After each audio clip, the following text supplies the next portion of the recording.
Hi, my name is Stephanie Anderson, and today we are going to go through some of these syntactic categories and discuss why they were labeled the way they were labeled.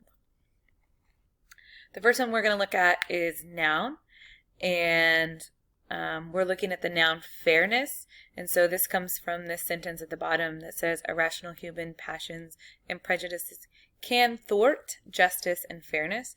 Originally, when I looked at this, I actually thought human was a noun, and then the more I looked at it, realized that actually passions and prejudice was the noun. So hopefully someone else uses human later for an adjective. And I'm going to discuss thwart in a second, but in this assumption, we're going to assume that thwart is a verb, and that after the verb, we're going to have that noun phrase. And so we have the noun justice and fairness. And if we look at the morphology of the word fair, which could be either kind of an adverb or an adjective, but adding that suffix of ness makes it a noun. And so we have conjunctions are never going to put two words together that are not of the same likeness, if that makes sense.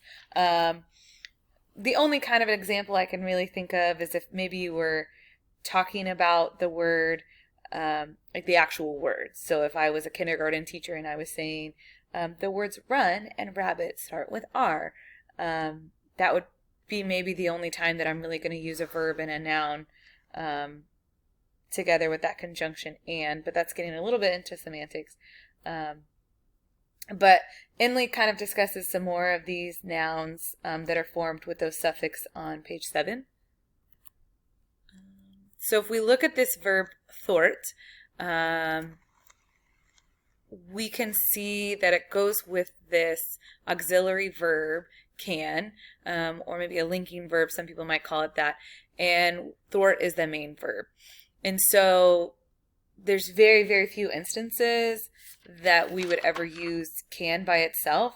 You would never say, I can well today. Well, I can do what well today. The only kind of an example I could think of is in a response. So if I asked you, can you run? And you would say, I can. But that's kind of the only time that you would have can by itself. So you need that auxiliary verb's always going to need that main verb. So we can assume that thwart is the verb. So we can use some substitutions that hinder, sabotage were probably my two favorites. Demolish and destroy just kind of change the meaning a little bit too much, as it seems like a completion where thwart kind of is like getting in the way. So yeah, but you could add that can verb to all of those. So can hinder, can sabotage, can demolish, can destroy. And then we have the determiner our, and this is a quantifier determiner. And so any of those other quantifier determiners at the bottom could be a good substitution. So we're making this assumption, though, that the author is American and he is writing to other Americans when he uses this this quantifier of our government. So he could even say my government, our, its government, referring back to the United States, the people of the United States, as I guess we're not in its. But if you were just talking about the United States, maybe not the people of the United States. And you could use, we would never really use their unless this person was writing from outside of the United States. Let's say they were Canadian and they said the people of the United States and their government, referring to not himself, but others. But in this instance, it seems pretty clear that the author is American writing to other Americans. And then if we look at the syntax, I struggle with this a little bit because I feel like, again, we have this conjunction. We have this conjunction connecting the people of the United States and our government. And so we're still in the subject of this sentence. And we haven't even gotten to the predicate with that verb have. So I could argue that this is all one big, I don't know, noun phrase, but it's technically probably three, because we have the people with the determiner noun, of the United States, which is like is a prepositional phrase, of being the preposition, the being the determiner, and the United States being the noun. And then we have this conjunction connecting the two. That first piece, our government, with our being the determiner. So I don't know. It's not really all big one noun phrase, but it's definitely all one subject. Then we have our adjective as the word far off.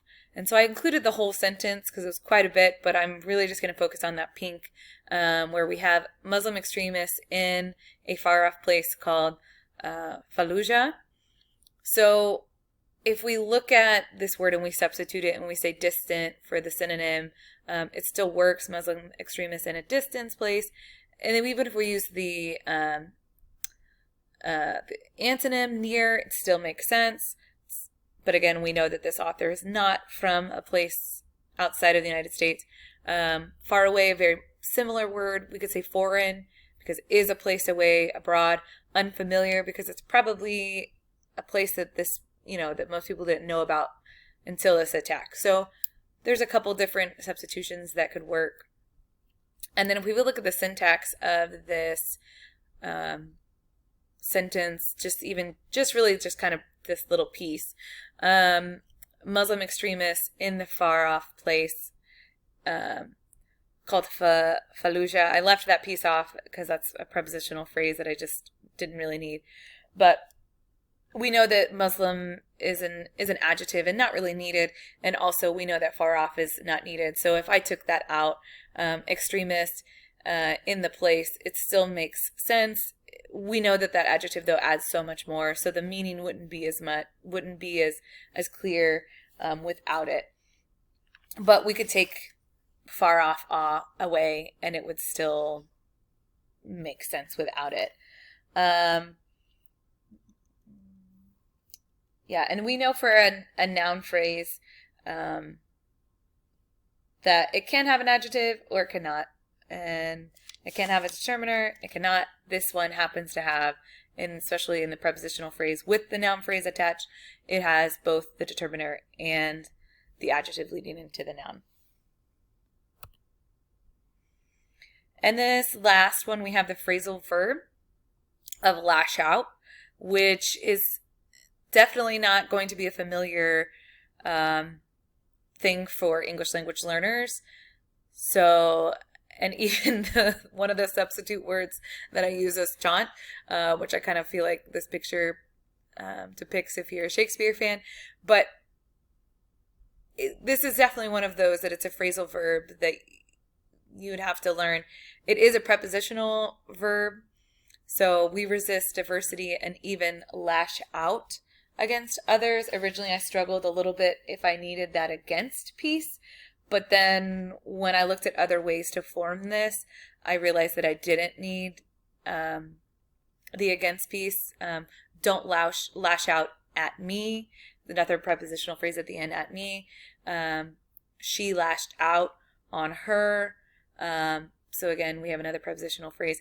And that out piece is definitely a preposition, with the antonym of in. I can go in or I can go out. And so we also know that it's a prepositional verb because if we look at this sentence, we resist diversity and even lash against other out. It just doesn't make sense. There's no way to put this sentence together and make it work. Some substitutes that I would use would be maybe harass or attack are probably the best ones, but I also kind of thought taunt and insult could apply. And